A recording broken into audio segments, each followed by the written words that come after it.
নারী বিষয়ক সংস্কার কমিশন তাদের প্রস্তাবনা পেশ করেছে ৩ শতাধিক পৃষ্ঠার দীর্ঘ প্রস্তাবনা। আজ আমরা সংক্ষিপ্ত আকারে সেই ৩ শতাধিক পৃষ্ঠার এই সংস্কার কমিশনের প্রস্তাবনায় সুপারিশে কি কি বিষয় আছে সেগুলো খুব সংক্ষেপে আপনাদের সামনে তুলে ধরার চেষ্টা করবো। আসলে আমরা জানি কি আছে এখানে। ধর্মভিত্তিক পারিবারিক আইন, নারীর প্রতি বৈষম্য বিদ্যমান, ধর্মের কারণে নারী নাকি জুলুমের শিকার, নারীর উন্নয়নের পথে যত প্রচেষ্টা হয় প্রায় ধর্মীয় গোষ্ঠীর প্রতিরোধের মুখে পড়ে, অবৈধ হারাম কাজের সঙ্গী তো রাখাই যাচ্ছে, আইনে তো নিষেধ নেই, তাহলে বিবাহ করে ফেললে সম্পদের অর্ধেক দিয়ে দেওয়া লাগবে।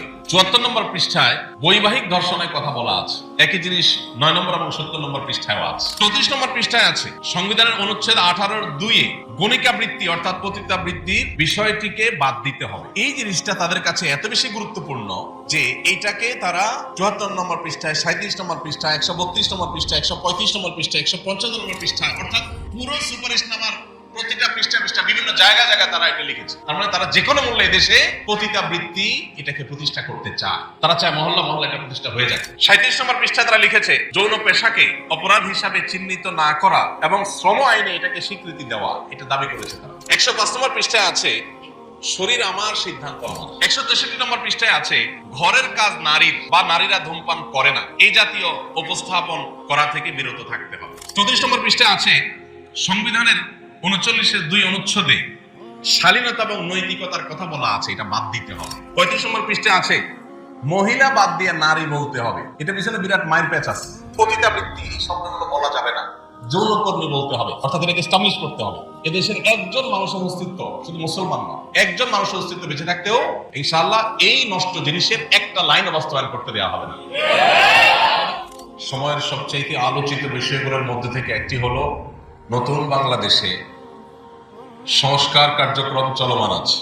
একটি দেশ ৫০ বছর বয়স পার হলেও কাঙ্ক্ষিত উন্নতি, অগ্রগতি এবং প্রত্যাশিত ডেভেলপমেন্টের পর্যায়ে যেতে পারেনি, সেজন্য বিভিন্ন ক্ষেত্রে বিভিন্ন সেক্টরের সংস্কার প্রয়োজন।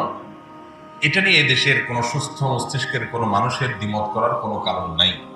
আমাদের পরে স্বাধীনতা অর্জন করা বহু দেশ আমাদের চোখের সামনে আমরা দেখতে পাই যারা আমাদের চাইতে ৫০, কেউ ১০০ বছর এগিয়ে আছে, অর্থাৎ আমরা আরো ৫০-১০০ বছর পর হয়তো তাদেরকে স্পর্শ করতে পারি কিনা সন্দেহ।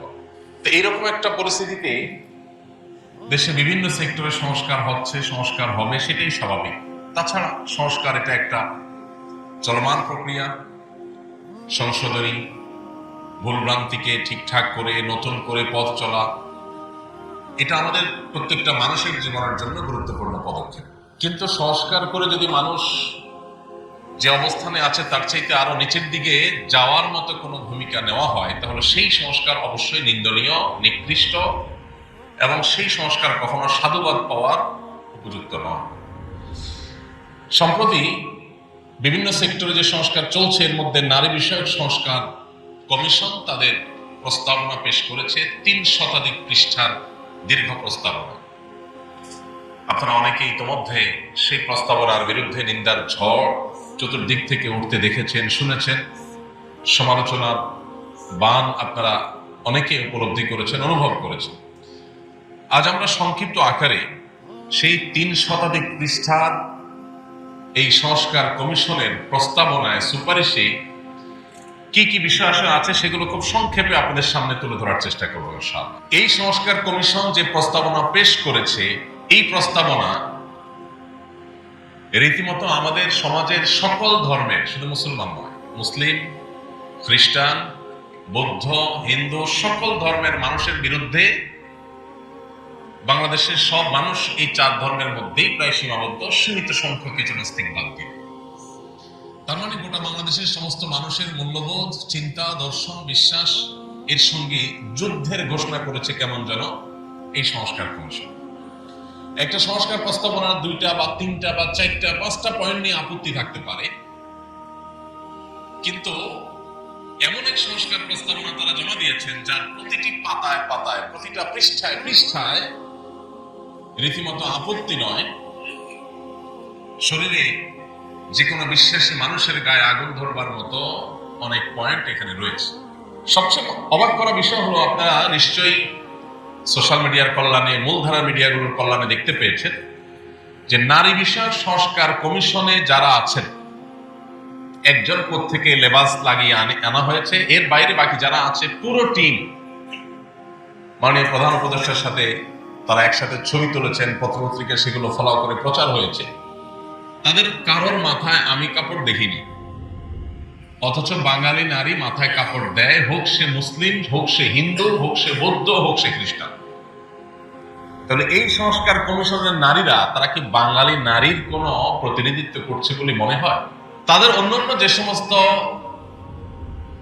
বেশভূষা, তাদের যে ড্রেস আপ, তাদের যে হাব ভাব, এইটার সাথে মাননীয় প্রধান উপদেষ্টা দীর্ঘদিন ধরে তিনি গ্রামীণ নারীদের নিয়ে কাজ করছেন। আমার বিনীত অনুরোধ যে তিনি গ্রামের প্রত্যন্ত অঞ্চলের মহিলাদের নিয়ে দীর্ঘদিন ধরে কাজ করার অভিজ্ঞতা তার আছে।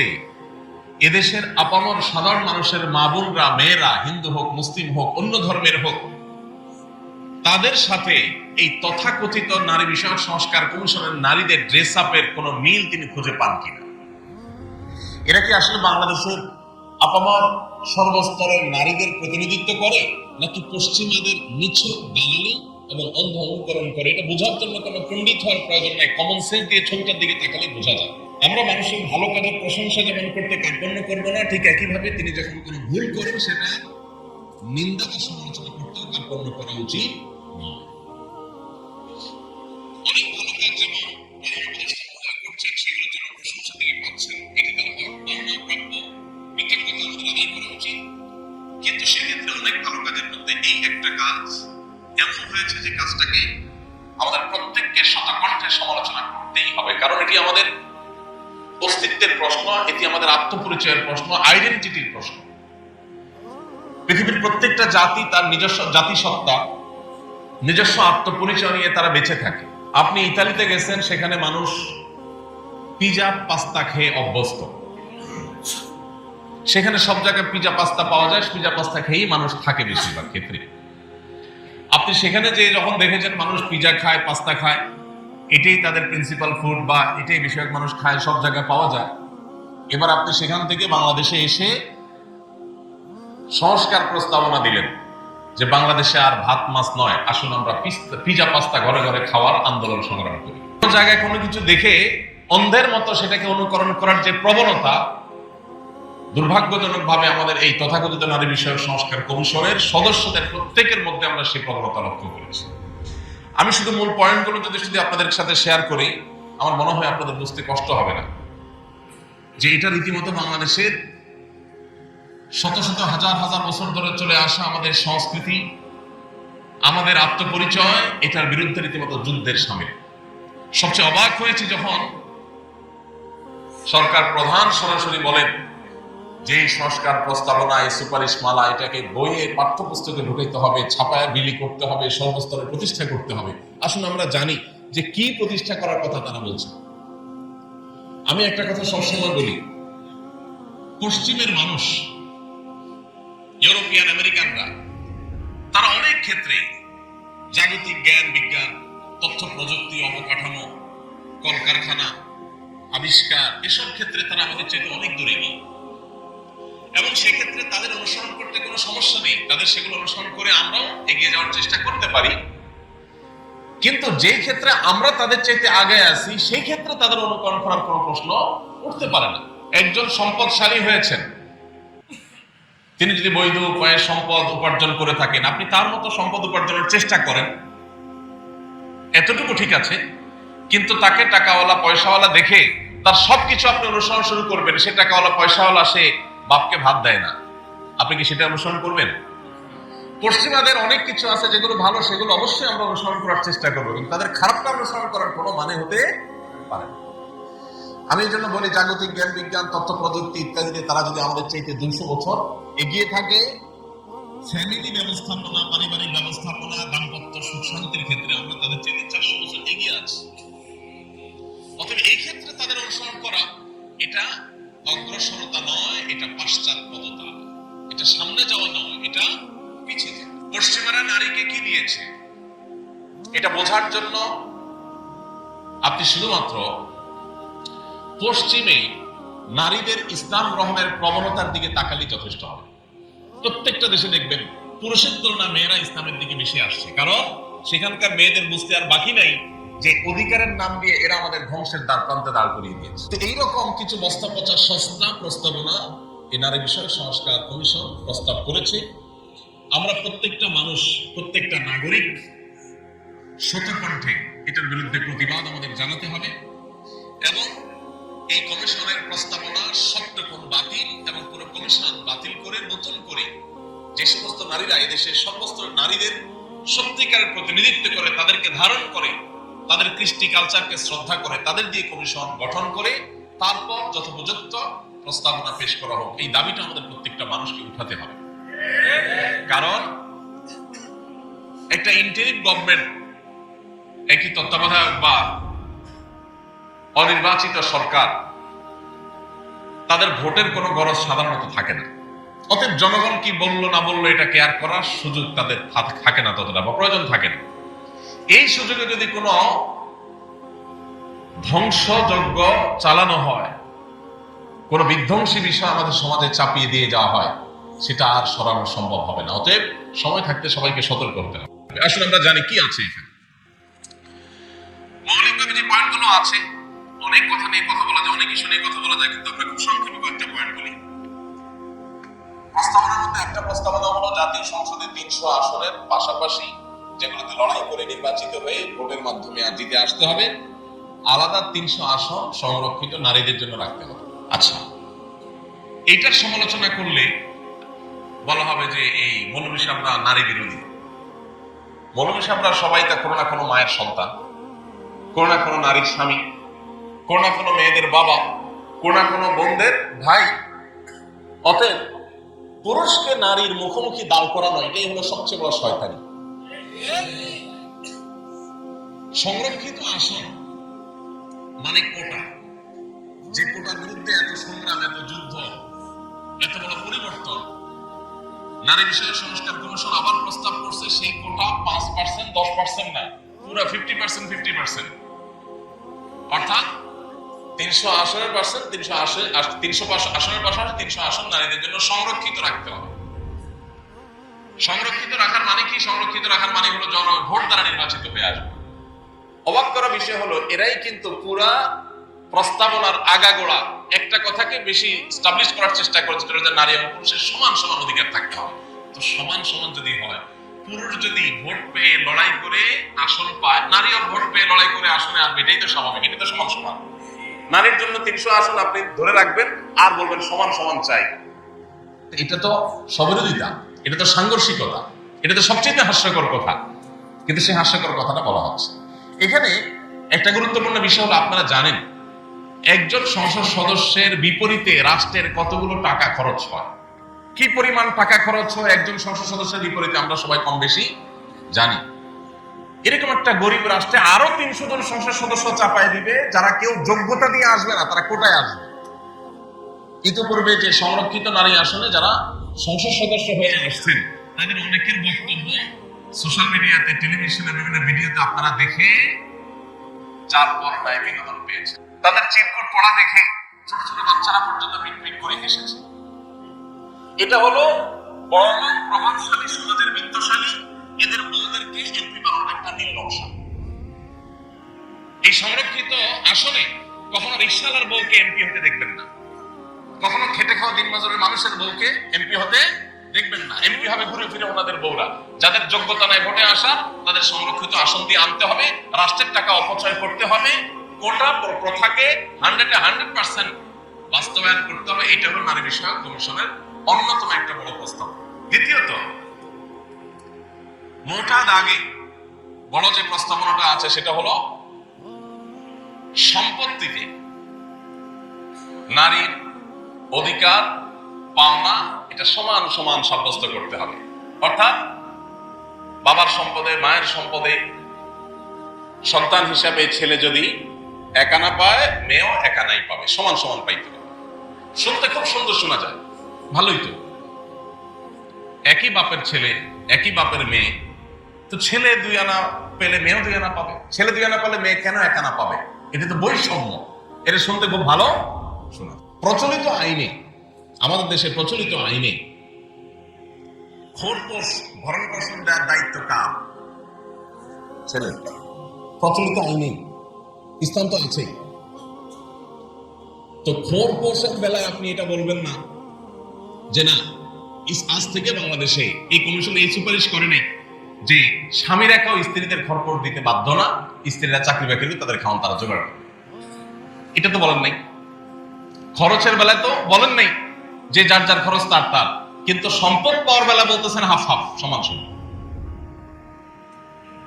ভাইরা আমার, আল্লাহ রাব্বুল আলামিন নারী এবং পুরুষের প্রত্যেককে যার যার ন্যায্য অধিকার দিয়েছেন। কি দিয়েছেন? সমান না, কি দিয়েছেন? ন্যায্য। কারণ সব ক্ষেত্রে সমান দিলে ন্যায্য হয় না। সব ক্ষেত্রে সমান সমান দিলে ন্যায্যতা নিশ্চিত। আল্লাহ তাআলা ন্যায্য অধিকার দিয়েছেন, যথাযথ ইনসাফপূর্ণ অধিকার দিয়েছেন, যাকে যা দেওয়া দরকার। বেশ কয়েকটা ছোট ছোট উদাহরণ এই বিষয়ে আমি এর আগে বারবার আপনাদেরকে দিয়েছি। আপনার 2টা ছেলে আছে বা একটা ছেলে একটা মেয়ে আছে। ছেলেটার জ্বর হয়েছে, মেয়েটার জ্বর হয় নাই। ছেলের জ্বর হয়েছে এই জন্য বাজার থেকে তাকে ডিসপেন্সারি থেকে নাপা এনে বড়া পেটে খাওয়া দিয়েছেন। কেন? কারণ তার জ্বর হয়েছে। মেয়েটার শরীরে জ্বর নাই, সে সুস্থ। সমান অধিকারের দাবি হলো মেয়েরও ধরে একটা খাওয়া দিবে। কারণ টাকা দিয়ে নাপা কিনে একজনকে খাওয়াবেন আরেকজনকে খাওয়াবেন না, এটা তো বৈষম্য, এটা তো জুলুম। তাহলে সমান অধিকারের দাবি হলো ছেলেকে একটা নাপা খাওয়াইছে, মেয়েকেও একটা খাওয়াবে। এখানে সমান সমান দিলেন, তাতে কি ন্যায্য কাজ হলো? ইসলাম ন্যায্য করতে বলে, যাকে যেটা দরকার। এর এখন নাপা দরকার, এর নাপা খাওয়াইতে হবে। আরেকজনকে এখন নাপা খাইতে চাইলেও মানা করতে হবে, খাইতে দেওয়া যাবে না। এটাই হবে ইনসাফ। সব জায়গায় সমান সমান করলে ইনসাফ হয় না। একজনের গায়ে জ্বর আসছে, তার জন্য ফ্যানটা বন্ধ করে দিতে হবে তার রুমে, কারণ জ্বর আসছে, তার শীত লাগতেছে। আরেকজনের ঠান্ডা সর্দি লাগে না, এখন খুব গরম পড়তেছে, তার রুমে ফ্যানটা অবশ্যই বন্ধ রাখতে হবে, কারণ সমান সমান লাগবে। মেয়ের রুমে ফ্যান যখন বন্ধ, তাহলে ছেলের রুমে ফ্যান বন্ধই থাকা উচিত, তাহলে সমান সমান হবে। এখন যদি ছেলের রুমে ফ্যানটা চালাইতে দেন, তাহলে একজনের ফ্যানের বাতাস খাওয়াচ্ছেন, সে বিদ্যুৎ বিল খরচ করতেছে, আরেকজন ফ্যানের বাতাস খাচ্ছে না, বিদ্যুৎ বিল বাঁচাচ্ছে, তাহলে জুলুম হয়ে গেল, বৈষম্য হয়ে গেল। এবার যদি দোনো রুমে আপনি ফ্যান চালাই দেন, এটা কি ইনসাফ হবে না জুলুম হবে? তাহলে এই জুলুম এটা যেন না হবে, সেজন্য আল্লাহ রাব্বুল আলামিন আমাদেরকে ন্যায্যতা করেছেন। কোন কোন জায়গায় না দিয়া ইনসাফ হয়, কোথাও কোথাও দিয়া ইনসাফ হয়। ভাইরা আমার, এরকম বহু এক্সাম্পল দেওয়া যাবে। আপনার বাচ্চা একটা 5 বছর বয়সের আর একটা 20 বছর বয়সের। 20 বছর বয়সের বাচ্চার জন্য যেহেতু বড় জামা কিনছেন, বড় পায়জামা প্যান্ট কিনছেন, এই জন্য 5 বছরের বয়সটারে ছোট দিলে তার প্রতি জুলুম হয়ে যায়। একজনের 2 হাতের জামা দিলেন, পায়জামা দিলেন, আরেকজনকে মাত্র 1 বিঘতের দিলেন, 1 হাতের দিলেন, এটা তো জুলুম হয়ে গেল। এই জন্য 20 বছরের টারে যে সাইজের জামা পায়জামা কিনে দিচ্ছেন, একই সাইজের জামা পায়জামা 5 বছরের টারে কিনে পরে দিচ্ছেন। এটা হবে সমতা, এটা হবে কি সমতা, কিন্তু এটা ইনসাফ হবে না। তাহলে ইসলাম আমাদেরকে সমতার কথা বলে না, ইনসাফের কথা বলে? ইনসাফের কথা বলে। ভাইরা না, এরকম বহু উদাহরণ দিয়ে বোঝানো যাবে। আল্লাহ রাব্বুল আলামিন মেয়েদেরকে সম্পদে যে ছেলেদের অর্ধেক সম্পদ দিতে বলেছেন, ভাগ রেখেছেন, এটা ন্যায্যতার প্রয়োজনে। এখানে সমান সমান দিলে ন্যায্যতা নিশ্চিত হবে, কারণ ভরণ পোষণ এবং ক্ষয় খরচের সকল বিষয়ে ছেলেকে দায়িত্ব দেওয়া হয়েছে। একজনকে আপনি 10 টাকা দিয়ে বললেন বাজার থেকে এটা আনো, ওইটা আনো, ওইটা আনো, ওইটা আনো। আরেকজনকে 5 টাকা দিয়ে বললেন তোমার কিচ্ছু আনতে পারে তোমার। এখন যদি বলে যে কেন একজনকে 5 টাকা দেওয়া হলো, তার প্রতি জুলুম করা হয়েছে, এটা যেরকম মূর্খতা সুলভ প্রশ্ন, ঠিক একইভাবে আল্লাহ তাআলার বিধান নিয়ে প্রশ্ন করতো না, এটাও মূর্খতা সুলভ। নারী অধিকার কমিশন মোটা দাগে এই প্রস্তাবনা তারা সামনে আনছে। এরপর আসেন, আমি সময় কম, পড়ে শোনায় যাই। তাদের এই সংস্কার কমিশনের প্রথম পৃষ্ঠায় আছে, ধর্মভিত্তিক পারিবারিক আইন নারীর প্রতি বৈষম্য, আইনে নারীর প্রতি বৈষম্য বিদ্যমান। ধর্মভিত্তিক পারিবারিক আইন যদি থাকে সমাজে, ধর্মের কারণে নারী নাকি জুলুমের শিকার হয়। ইসলাম নারীদের প্রতি নাকি জুলুম করে, যেমন বিয়ে, তালাক, উত্তরাধিকার, এগুলোতে নাকি, এগুলো ধর্মভিত্তিক পারিবারিক আইনের কারণে এগুলোতে নাকি নারী জুলুমের শিকার হয়, বৈষম্যের শিকার হয়। এটা নিয়ে আলাদা আলাদা করে আলোচনা করা যায়, লম্বা আলোচনা করা যায়, কিন্তু সময় আমাদের নাই, প্রয়োজন খুব একটা নাই। তালাক ছেলেরা দিবে, মেয়েরা দিবে না, এটা হলো শরিয়ার আইন। এখন এদের দাবি হলো মেয়েরাও তালাক দিতে পারতে হবে, সমান সমান অধিকার থাকতে হবে। ছেলে মেয়ে উভয়ের হাতে, এক পক্ষের হাতে তালাক দেওয়ার পাওয়ার আছে, তাতেই বিয়ে যে পরিমাণ হয় ভাঙে সে পরিমাণ। যদি উভয় পক্ষের হাতে তালাক দেওয়ার ক্ষমতা দেওয়া হয় তাহলে বিয়ে আর একটাও টিকবে না। আল্লাহ কেন নিষেধ করেছেন সেটা বোঝার মতো ধুলো বা মগজ তোমার মাথায় হয়তো নাই, তুমি আল্লাহর আইন নিয়ে প্রশ্ন তুলতে আসছো। 26 নম্বর পৃষ্ঠায় আছে নারীর উন্নয়নের পথে যত প্রচেষ্টা হয় প্রায় ধর্মীয় গোষ্ঠীর প্রতিরোধের মুখে পড়ে। তারা নারীকে তারা আগায় নিতে চায়, বাধা দেয় হলো কারা? ধর্মীয় গোষ্ঠী। আমার প্রশ্ন, বাংলাদেশের মানুষ তো ধর্মপ্রাণ, হিন্দুরা, মুসলমানরা, খ্রিস্টানরা, বৌদ্ধরা, প্রত্যেকে যার যার ধর্মের ব্যাপারে ধর্মপ্রাণ। বাংলাদেশের মানুষের ধর্মপ্রাণ হওয়ার ব্যাপারে পৃথিবীর কারোর কোনো দ্বিমত পোষণ করার কোনো কারণ নাই। ধর্মপ্রাণ মানুষদের এখানে ধর্মীয় গোষ্ঠীকে দোষী করা হচ্ছে। প্রশ্ন হলো, এই সংস্কার কমিশনের যারা সদস্য আছেন তারা কি বিধর্মীয় গোষ্ঠী? তারা কোনো ধর্ম বিশ্বাস করেন না? এটা তারা পরিষ্কার করে বলুন।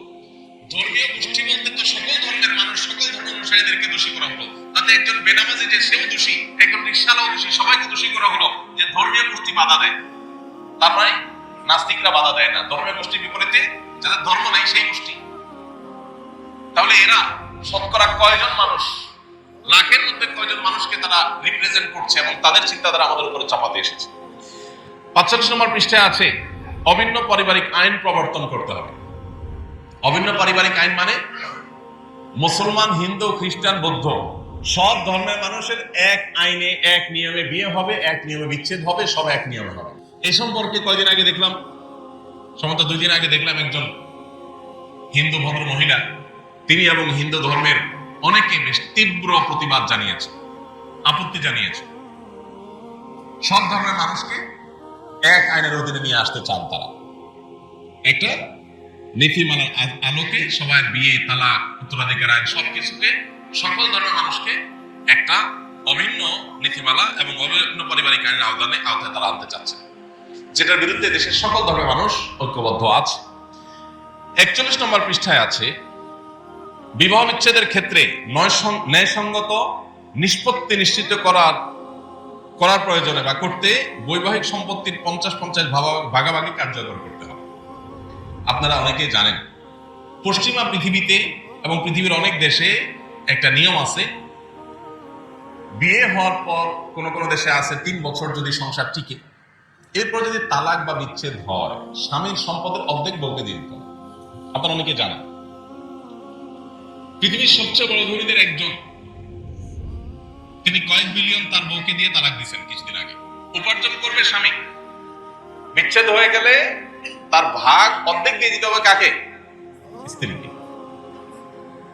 ভাইরা আমার, পশ্চিমারা এবং তাদের পেছনে থাকা শয়তান মূলত পরিবার ব্যবস্থাপনার সবচেয়ে বড় শত্রু।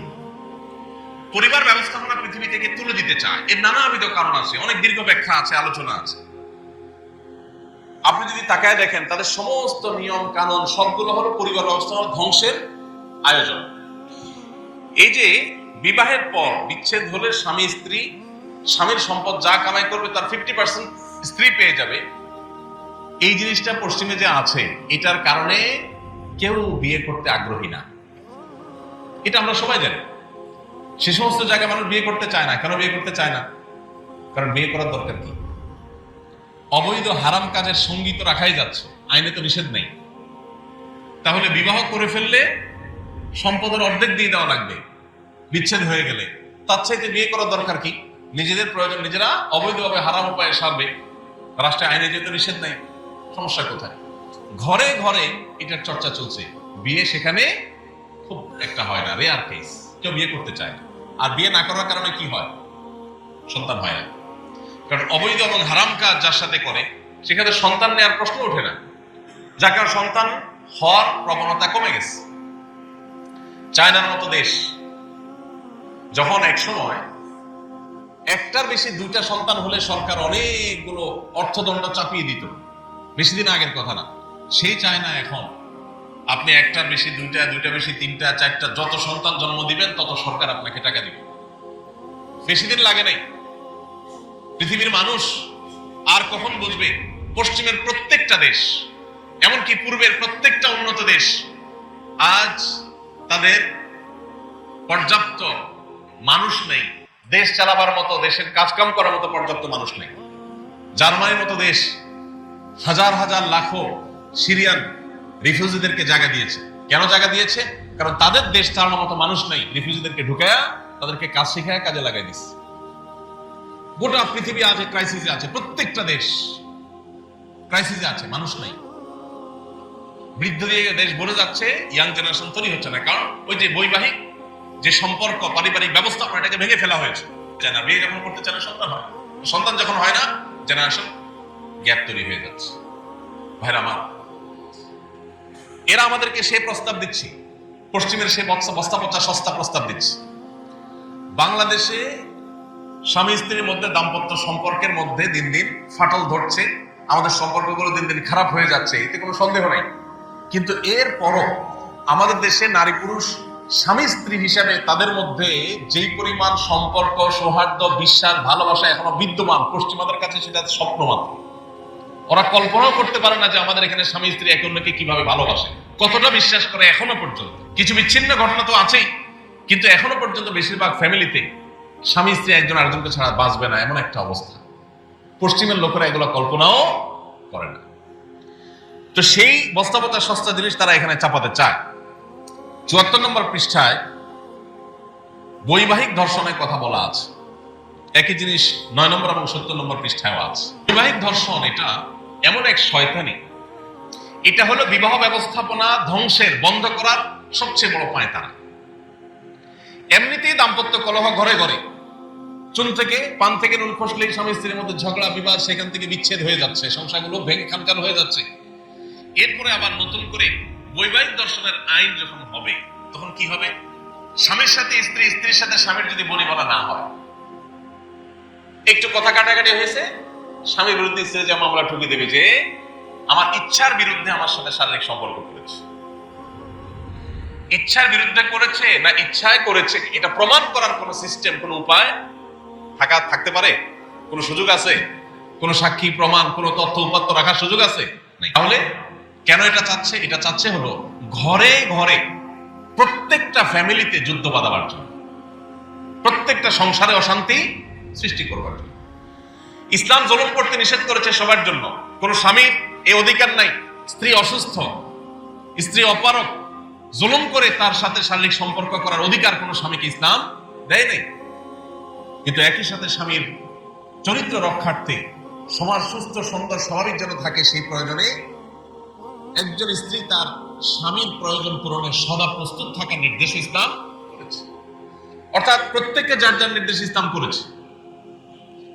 এখানে স্বামী স্ত্রী পরস্পরের মধ্যে স্বামী স্ত্রী সুলভ জোড়াজুড়ি, এটা সকল সমাজে, সকল সংসারের সকল মানুষের কাছে স্বীকৃত।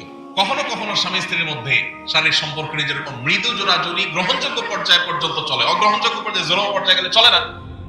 ঠিক তেমনি ভাবে স্বামী স্ত্রীর মধ্যে টাকা পয়সা নিয়ে, মার্কেটিং নিয়ে, খাওয়া দাওয়া নিয়ে, শপিং নিয়ে, বিভিন্ন আপনার রেস্টুরেন্টে যাওয়া নিয়ে, কোথাও ঘুরতে যাওয়া নিয়েও মৃদু জোড়াজুড়ি হয়। এখন কোন স্ত্রী যদি তার স্বামীর পকেট থেকে টাকা নেয়, অনেক সময় টানাটানি হয়, হাতাহাতি হয়, মৃদু জোড়াজুড়ি হয়, এগুলো স্বামী স্ত্রী সুলভ, বন্ধু সুলভ জোড়াজুড়ি। স্বামী হয়তো রেস্টুরেন্টে যেতে চাচ্ছে না, স্ত্রী বলছে হ্যাঁ জামা গায়ে দাও, বের হওয়া, তোমাকে যেতেই হবে আজকে। ইচ্ছার বাইরে একটু জোর করেই নিয়ে গেল। স্ত্রী চাচ্ছে ঘুরতে যাবে, স্বামী বলে না আমার ভালো লাগতেছে, বলে না তোমার যেতে হবে, বাইরে একটু জোরাজোরি করে নিয়ে গেল। তাহলে সেটাকে বৈবাহিক ডাকাতি নাম দেন, বৈবাহিক ছিনতাই নাম দেন, কি বলেন? ঘরে ঘরে প্রত্যেকটা পরিবারে অশান্তি সৃষ্টি করার জন্য যে শয়তানের নীল নকশা এদেশে সুপারিশ হিসাবে পেশ করা হয়েছে, এটার প্রত্যেকটা পয়েন্ট, প্রতিটা লাইন পৃষ্ঠা আপনি পড়লে দেখবেন পুরাটা হলে আমাদের সমাজকে ধ্বংস করার একটা মহা আয়োজন। প্রিয় ভাইরা আমার, ৩৪ নম্বর পৃষ্ঠায় আছে সংবিধানের অনুচ্ছেদ ১৮(২)-এ গণিকাবৃত্তি অর্থাৎ পতিতাবৃত্তির বিষয়টিকে বাদ দিতে হবে। পতিতাবৃত্তি এটা আমাদের আইনে অবৈধ, এটাকে বাদ দিতে হবে, অর্থাৎ এটাকে বৈধতা দিতে হবে। এবং জনস্বাস্থ্য ও নৈতিকতার নামে যৌনকর্মীদের পেশাকে নিরোধ করা মানবাধিকারের লঙ্ঘন। কি মানবাধিকারের সবক শুনে আসছে চিন্তা করেন। ফিলিস্তিনে মানুষ মেরে কয়লা করে ফেলছে, এটা নিয়ে কোনো শব্দ নেই, সেখানে মানবাধিকার কোনো লঙ্ঘন হচ্ছে না। মানবাধিকার লঙ্ঘন হচ্ছে কোথায়? পতিতাবৃত্তি করতে না দিলে নাকি মানবাধিকার লঙ্ঘন হচ্ছে। একজন নারী তার ভরণ পোষণের ব্যবস্থা যদি তার স্বামী, তার বাবা, তার ভাই না করে, ইসলামী শরিয়ার বিধান অনুযায়ী রাষ্ট্র তার সমস্ত খরচ খরচা দিতে বাধ্য, রাষ্ট্র করবে, সমাজ করবে, সেটা না করে তাকে পতিতাবৃত্তির পথে আপনি অগ্রসর করে দিচ্ছেন। এদেশে যত নারী এই জঘন্য কর্মে, এই ঘৃণ্য কর্মে যারা লিপ্ত হয়েছেন বা যারা এটাকে পেশা হিসেবে বেছে নিয়েছেন, একজন একজন করে যদি সবার সাক্ষাৎকার সংগ্রহ করা হয়, দেখা যাবে প্রত্যেকের জীবনে প্যাথেটিক ইতিহাস আছে। কেউ এখানে স্বেচ্ছায় আসে নাই, তাদেরকে কোনো দালাল চক্র জুলুম করে অন্যায়ভাবে তাদেরকে এই পথে এনেছে। সেখান থেকে তাদেরকে উদ্ধার করার কথা দরকার, সেটা কথা না বলে উল্টা বরং তাদের সেই কাজে যেন সারা জীবন তারা থাকে, সেই বন্দোবস্ত যারা করতে চায়, এরা নারীর বন্ধু, এরা নারীর শত্রু। আপনি নারীকে অধিকার দেওয়ার নাম করে আপনার ব্যবসা বন্দোবস্ত পাকাপোক্ত করছেন। আপনারা যারা সচেতন আছেন, পৃথিবীর খোঁজ খবর যারা রাখেন, আপনারা জানেন পর্ন ইন্ডাস্ট্রি, এই পর্ন ইন্ডাস্ট্রি হাজার হাজার কোটি টাকার বিজনেস। এখানে এই পতিতাবৃত্তির বৈধতা দিয়ে মূলত তাদের সেই ব্যবসাকে তারা জিয়ে রাখতে চায়, আর কিছু। অতএব আমাদের দেশে যে সমস্ত মেয়েরা এই ধরনের নিগ্রহের শিকার, তাদেরকে উদ্ধার করতে হবে, তাদেরকে পুনর্বাসন করতে হবে, তাদেরকে থাকা খাওয়ার ব্যবস্থা করতে হবে, তাদের যথাযথ কর্মসংস্থানের ব্যবস্থা করতে হবে। সেটা না করে তাদের সেই কর্মে তাদেরকে অনড়বিচল রাখার জন্য আপনি যে দাবি করছেন, এটা তাদের অধিকার নয়, এটা বরং তাদেরকে তাদের যে অধিকার সেটা থেকে বঞ্চিত করা। দেখুন, এই জিনিসটা তাদের কাছে এত বেশি গুরুত্বপূর্ণ যে এইটাকে তারা 54 নম্বর পৃষ্ঠায়, 37 নম্বর পৃষ্ঠায়, 132 নম্বর পৃষ্ঠায়, 135 নম্বর পৃষ্ঠায়, 155 নম্বর পৃষ্ঠায়, অর্থাৎ পুরো সুপারিশনামার প্রতিটা পৃষ্ঠা বিভিন্ন জায়গায় তারা এটা লিখেছে। তার মানে তারা যে কোনো মূল্যে দেশে পতিতাবৃত্তি এটাকে প্রতিষ্ঠা করতে চায়। তারা চায় মহল্লা মহল্লা এটা প্রতিষ্ঠা হয়ে যাক। 37 নম্বর পৃষ্ঠায় তারা লিখেছে, যৌন পেশাকে অপরাধ হিসাবে চিহ্নিত না করা এবং শ্রম আইনে এটাকে স্বীকৃতি দেওয়া, এটা দাবি করেছে তারা। এখন দেখেন, গত 2 দিন আগে আমি এক ভাই, যিনি বিভিন্ন ধর্ম সম্পর্কে গবেষণা করেন, মুসলমান ছাড়াও হিন্দু, বৌদ্ধ, খ্রিস্টান বিভিন্ন ধর্ম সম্পর্কে তিনি পাণ্ডিত্য রাখেন, তাদের ধর্মগ্রন্থগুলো নিয়ে অনেক অগাধ নলেজ আছে। এরকম এক ভাইকে আমি অনুরোধ করেছি, ভাই আপনি একটু অন্যান্য ধর্মাবলম্বীদের ধর্মগ্রন্থে পতিতাবৃত্তি সম্পর্কে কি বলা আছে আমাকে একটু নোট করে দেন। তিনি গতকালকে আমাকে দিলেন জিনিসটা, আমি দেখলাম মুসলমানদের কাছে পতিতাবৃত্তি যেরকম হারাম, ঘৃণ্য কাজ, হিন্দুদের কাছে, খ্রিস্টানদের কাছে, বৌদ্ধদের কাছে, এদেশের প্রধান 4টি ধর্মের মানুষ এদেশে বসবাস করে, সব ধর্মের মানুষের কাছে এটা সমানভাবে অপরাধ এবং ঘৃণ্য কাজ। তার মানে এই ব্যাপারে বাংলাদেশের সকল ধর্মের মানুষ ঐক্যবদ্ধ আছে, একমত আছে যে পতিতাবৃত্তি এটা কোনো ভালো কাজ নয়, এটা নোংরা কাজ, জঘন্য কাজ। একজন নারীকে অনেক ভালো কাজে, সমাজের উন্নয়নমূলক কাজে ব্যবহার করা যেতে পারে, তাকে বিভিন্ন ভালো ভালো কাজে পেশা নিয়োজিত করা যেতে পারে, কিন্তু তাকে এরকম অসম্মানজনক কাজে যারা নিয়ে আসে, সেই দালালরা তাদের ব্যবসায়ী টিকায় রাখার জন্য পর্ন ইন্ডাস্ট্রির মাধ্যমে হাজার হাজার কোটি টাকা বিজনেস করার জন্য তারা এই ধরনের প্রস্তাবনা করেছে। এ ব্যাপারে বাংলাদেশের সকল মুসলমান শুধু না, সকল ধর্মের মানুষ একমত। সকল ধর্মের মানুষ যে বিষয়ে একমত, সে বিষয়ে কিভাবে সেটার বিরোধিতা কিভাবে একটা তথাকথিত সংস্কার কমিশন প্রস্তাব পেশ করতে পারে? আমি এই জন্য শুরুতে বলেছি, এটা হলো আমাদের পরিবার ব্যবস্থাপনা, আমাদের সমাজ ব্যবস্থাপনার বিরুদ্ধে রীতিমতো যুদ্ধের সামিল। আপনারা জানেন, এইডস, আরো পৃথিবীতে জঘন্য যত সব রোগ, যেগুলোর কারণে মানুষ নিশ্চিত মৃত্যুর কোলে ঢলে পড়ছে, পৃথিবীর বহু দেশ সাফার করছে এইডস সহ বিভিন্ন রোগ নিয়ে। এই রোগের প্রধান কারণই হলো এই পতিতাবৃত্তি। এর ফলে আরো সমাজে যে সমস্ত অনাচার হয়ে থাকে, সেগুলোর ফিরিস্তি অনেক লম্বা। অতএব এইটাকে নাকি বৈধতা দিতে হবে, সে বিষয়ে তারা সুপারিশ করছে। 105 নম্বর পৃষ্ঠায় আছে, শরীর আমার, সিদ্ধান্ত আমার। ভ্রষ্ট এনজিও গুলো দীর্ঘদিন পর্যন্ত সমাজের গ্রামে গঞ্জে গোপনে গোপনে যে কথা বলতো, এখন তারা রাষ্ট্রযন্ত্র দিয়ে সে কথা বলার চেষ্টা করছে। তাদের সাহস কোথায় গিয়ে ঠেকেছে আপনি চিন্তা করতে পারেন। একজন মুসলমানের বিশ্বাস কি শরীর তার সিদ্ধান্ত তার, না শরীর যার সৃষ্টি যার সিদ্ধান্ত তার? আমরা নিজেরা আল্লাহর বিধান অনুযায়ী মানতে না পারলেও বিশ্বাস আমাদের এটা আছে, মানা উচিত। আমি পারছি না, কিন্তু উচিত, আল্লাহ আমাকে সৃষ্টি করছেন তার নির্দেশ অনুযায়ী চলা। এখানে শরীর আমার সিদ্ধান্ত, আমার মানে হলো ধর্মকে সাইড করে ফেলা, কোরআন হাদিসকে সাইড করে ফেলা। 23 নম্বর পৃষ্ঠায় আছে 3 মাসের মধ্যে গর্ভপাতের বৈধতা বাস্তবায়ন করতে হবে। তার মানে খেয়াল খুশি মতো যে কেউ অবৈধ সম্পর্ক করলো, গর্ভের সন্তান চলে আসলো, 3 মাসের মধ্যে হলে সেটা গর্ভপাত করতে পারবে, এটা আইন করতে হবে, সুযোগ দিতে হবে যাতে আকাম বেশি বেশি করা যায়। এরা নাকি মানবাধিকার কর্মী। যে সন্তান মাতৃগর্ভে এসে গেছে তাকে মেডিসিন দিয়ে হত্যা করা, এই কাজটার প্রস্তাবনা যারা করতে পারে নাকি মানুষের অধিকারের কথা বলে। আস্ত মাতৃগর্ভে শিশু হত্যার কথা যারা বলে, ভ্রূণ হত্যার কথা যারা বলে, তারা নাকি মানবাধিকার করবে। 10 নম্বর পৃষ্ঠায় আছে রাষ্ট্র হবে ইহজাগতিক এবং মানবিক। খেয়াল করেন, রাষ্ট্র হবে ইহজাগতিক। রাষ্ট্রে পরকাল নিয়ে কোনো ভাবনার নামগন্ধ থাকতে পারবে না। 163 নম্বর পৃষ্ঠায় আছে ঘরের কাজ নারীর বা নারীরা ধূমপান করে না, এই জাতীয় উপস্থাপন করা থেকে বিরত থাকতে হবে। ঘরের কাজ নারীর এটা বলা যাবে না। তাহলে কি বলতে হবে? বলতে হবে নারী ঘরের বাইরে যাবে, নারী ঘরের বাইরে যাবে। দেখেন, যে সমস্ত সংসারে আমাদের দেশে, এখানে অনেকে আছেন হয়তো স্বামী স্ত্রী দুজন জব করেন, রান্নাটা দুজন হাফ হাফ করেন। যারা স্বামী স্ত্রী দুজন জব করেন, বুকে হাত দিয়া বলতে পারবেন কে কে যে আমরা একদম 50% যে আজকে তুমি রান্না, কালকে আমি রান্না, এইভাবে সিস্টেম মেনটেন করে করেন? কয়জন আছেন বলতে পারবেন? তাহলে বেচারিকে বাহিরে কাজে পাঠায় দিলেন অধিকার নাম করে, যে তুমি ঘরে কেন বসে থাকো, তোমার অধিকার আছে বাইরে যা কাজ করা। অধিকারের নাম দিয়া পাম্পট্টি দিয়া তারে কামে লাগিয়ে দিলেন। এরপরে ঘরের যে কাম আছে সেটাও সে করলো। তাহলে ডিউটি কি কম হলো না ডাবল হলো? আচ্ছা, এরপরে আসেন, আল্লাহ তাআলা সন্তান নারীর গর্ভে দিবে, ছেলের গর্ভে দিবেন না, এটা আল্লাহর সিস্টেম। সন্তান গর্ভ দেওয়ার পর 10 মাস অনেকটা বিছানায় শুয়ে থাকতে হয়।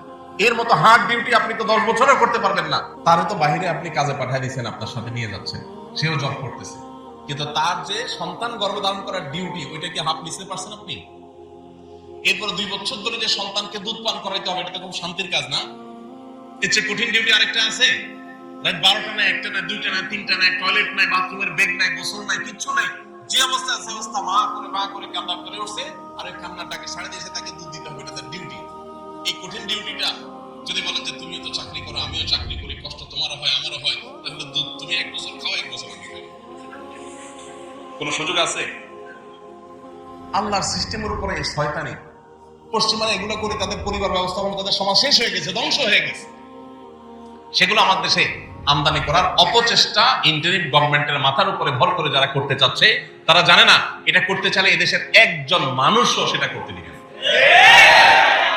আমরা সরকারের ভালো কাজের প্রশংসা করে দেখি, এই নয় যে সরকারের এত বড় সাহস হবে এদেশের সকল ধর্মের মানুষের বিশ্বাসের বিরুদ্ধে তারা দাঁড়াবে। এত বড় দুঃসাহস করা, এটা কোন সুযোগ এই সমাজে অন্তত, এই কথাগুলো আমার বলা লাগতো না। যেখানে মাননীয় প্রধান উপদেষ্টা নিজে বলছেন যে এটা ছাপায় বিলি করা দরকার, এটা পাঠ্যপুস্তকে পড়ানো দরকার, এটা নাকি এত গুরুত্বপূর্ণ ভালো ভালো জিনিস এটাতে আছে। ওনার ভালো কাজের প্রশংসা আমরা করবো, তাই বলে এই ধরনের জঘন্য কথা, এটার সমালোচনা অবশ্যই আমাদেরকে করতে হবে, এটা আমাদের দায়িত্ব। ভাই আমার, এরপর দেখেন 100 পৃষ্ঠায় আছে এই সুপারিশনামা, যৌন শিক্ষা নিশ্চিত করতে হবে। যৌন শিক্ষা নিশ্চিত করতে হবে। পৃথিবীর অন্য সব প্রাণী তাদের বংশধারা পৃথিবীতে টিকে থাকে যৌন শিক্ষার মাধ্যমে, তো নাকি? তারা কোন স্কুলে গিয়ে যৌন শিক্ষা নেয়? দেখেন, নারী বলেন পুরুষ বলেন, প্রত্যেকটা মানুষের আল্লাহ তাআলা একটা নির্দিষ্ট বয়সে আসার পর তার ভিতরে শারীরিক যে চাহিদা দিয়েছেন, এটা যাতে সে বিপদগামিতার পথে ব্যয় না করে, এক্ষেত্রে যেন সে অসতর্ক না হয়। প্রত্যেকটা পরিবারে মায়েরা মেয়েদেরকে এবং কোন কোন ক্ষেত্রে বাবারা ছেলেদেরকে, অথবা বিভিন্ন ভাবে ছেলে মেয়েদেরকে পারিবারিক ভাবে এগুলো শেখানো হয়, শালীনতা এবং লজ্জাশীলতার গণ্ডির মধ্যে থেকে। এরা চায় যে এই লাজ লজ্জা শরম সব উঠে যাক। আমি ডেনমার্কে গিয়েছিলাম, সেখানে আমাকে এক বাংলাদেশি ভাই বললেন, ভাই আমাদের এখানে স্কুলে সাঁতার কাটার আগে ড্রেসিং রুমে ছেলে এবং মেয়েদেরকে একত্রে একই রুমে সম্পূর্ণ বিবস্ত্র হতে হয়। এটা নাকি তাদের শিক্ষা, যে সবাই একসাথে বিবস্ত্র হতে হবে, তাদের মধ্যে লাজ লজ্জা শরম কিচ্ছু রাখা যাবে না, এগুলো ভেঙে একাকার করে ফেলতে হবে। সেই জিনিসটাকে এই দেশে আমদানি করতে চাইছে এই নারী বিষয়ক কমিশন। 34 নম্বর পৃষ্ঠা আছে সংবিধানের 39-2 অনুচ্ছেদে শালীনতা এবং নৈতিকতার কথা বলা আছে, এটা বাদ দিতে হবে। শালীনতা দরকার নেই, নৈতিকতা এদেশে দরকার নেই। 35 নম্বর পৃষ্ঠা আছে মহিলা বাদ দিয়ে নারী বলতে হবে। এটা পিছনে বিরাট মাইল প্যাচ আছে। এই কমিশনের নাম কিন্তু মহিলা বিষয়ক কমিশন না, নারী বিষয়ক। এটার কাহিনী কি? এটার কাহিনী হলো সমকামিতাকে আস্তে আস্তে সমাজে গেলানো। মহিলা শব্দ বললে পুরুষের বিপরীতে একেবারে পরিষ্কার দুইটা আলাদা আলাদা সত্তা, আলাদা আলাদা পরিচয় প্রকাশ পায়।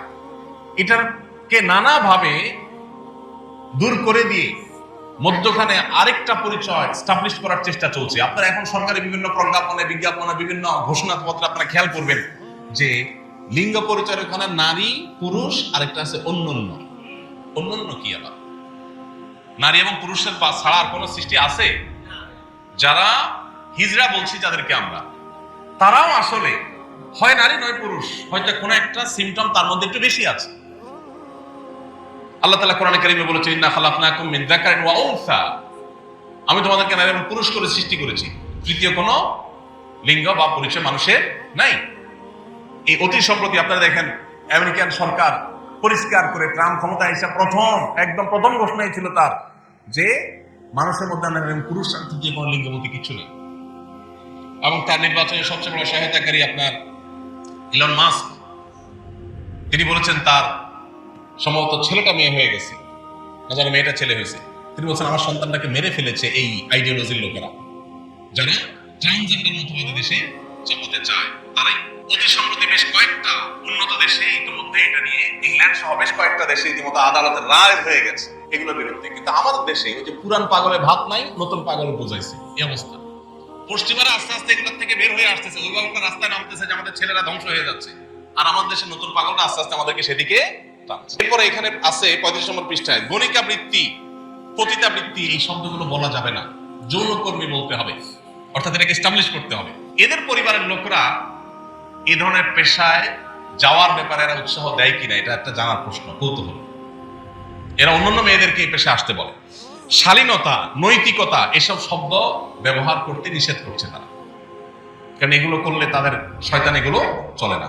এই আমলে যত সংস্কার কমিশন যত সংস্কার প্রস্তাবনা করেছে, তার 2টা 4টা 6টা পয়েন্ট নিয়ে আপনার আমার কারো ভিন্ন মত থাকতে পারে, কিন্তু এই তথাকথিত নারী বিষয়ক সংস্কার কমিশন এদের এই প্রস্তাবনার আগা গোড়া পুরাটাই নর্দমায় ছুঁড়ে ফেলে দেওয়ার মতো, এই পুরাটাই ড্রেনে ফেলে দেওয়ার মতো।